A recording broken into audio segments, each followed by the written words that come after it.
अब हम करेंगे क्वेश्चन नंबर 16। तो क्वेश्चन नंबर 16 क्या दे रखा है, so that the points A B and C are collinear. यहाँ पे 3 पॉइंट्स हैं और इनको हमें कोलिनियर शो करना है। कोलिनियर का मतलब होता है ऐसे पॉइंट्स जो एक ही लाइन में लाई करते हैं। जैसे अगर हमने एक लाइन खींची इस तरह से, तो इसी लाइन पे ये तीनों पॉइंट्स हों, ए बी सी। अब यहाँ पे एक चीज देखो, अगर मैं इसकी लेंथ निकालूं और इसकी लेंथ निकालूं, यानी ए बी फाइंड करूं और बी सी फाइंड करूं, तो इनका सम क्या होगा, ए सी। इन दोनों को अगर हम ऐड कर दें तो यहां पे इनका सम क्या होगा, ए सी।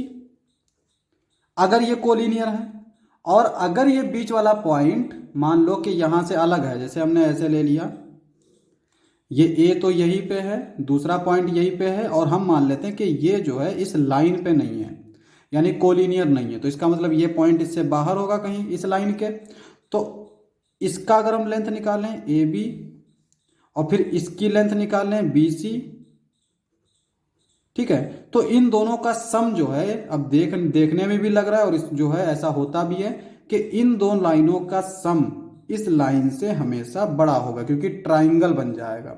और ट्राइंगल की क्वालिटी यही होती है कि ट्राइंगल की प्रॉपर्टी यही होती है कि उसमें दो साइड्स का सम जो है वो तीसरी साइड से ज्यादा होता है। तो यहाँ पे इन दोनों साइड का सम इस तीसरी साइड से ज्यादा हो जाएगा।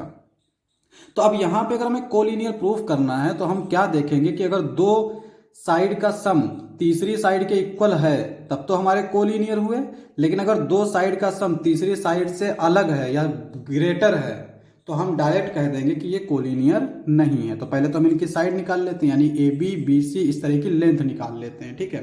तो कितनी लेंथ हमें चाहिए होंगी, एक ए बी चाहिए होगी, एक बी सी चाहिए होगी और एक ए सी चाहिए होगी। तो यहाँ पे देखो सॉल्यूशन। अब यहाँ पे ए बी पहले हम निकाल लेते हैं।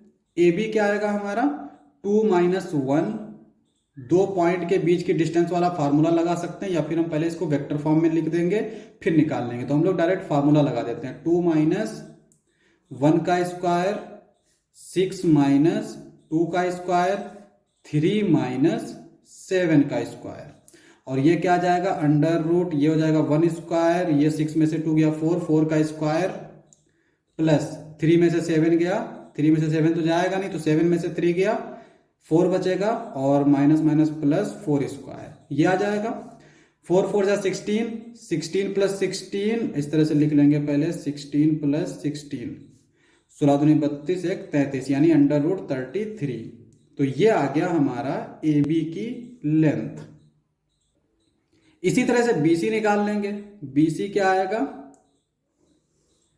इसमें से इसको माइनस करेंगे और फिर उसका स्क्वायर, यानी 3 में से 2 गया 1, 1 का स्क्वायर, 10 में से 6 गया 4, 4 का स्क्वायर, -1 में से -3 यानी 3 गया तो माइनस माइनस प्लस 4 का स्क्वायर। शॉर्ट तरीके से लिखा है, ऐसे लिखेंगे पहले हम लोग। यहां पे इसका क्या आएगा, ये भी हमारा 33 ही आएगा, 1 + 16 + 16 which is equal to under root 33। अब आते हैं हम लोग ए सी पे। तो ए सी हमारा क्या आएगा, इसमें से इसको माइनस करेंगे, यानी 3 में से 1 माइनस करेंगे, फिर उसका स्क्वायर प्लस 10 - 2 का स्क्वायर प्लस -1 - 7 का स्क्वायर।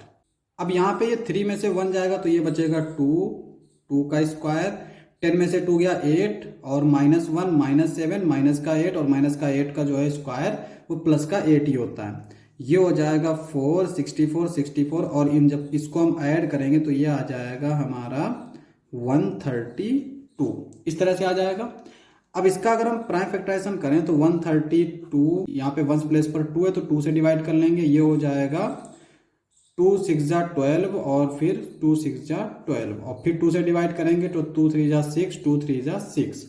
अब यहाँ पे हम इसको लिख सकते हैं अंडर रूट 4 इंटू 33, ठीक है। 2 बाहर आ जाएगा तो ये हो जाएगा 2 रूट 33।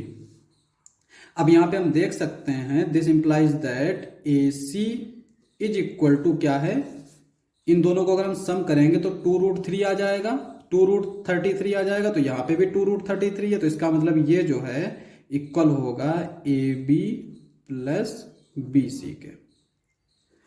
और ये हमने प्रूफ कर दिया। This implies that A B and C are collinear.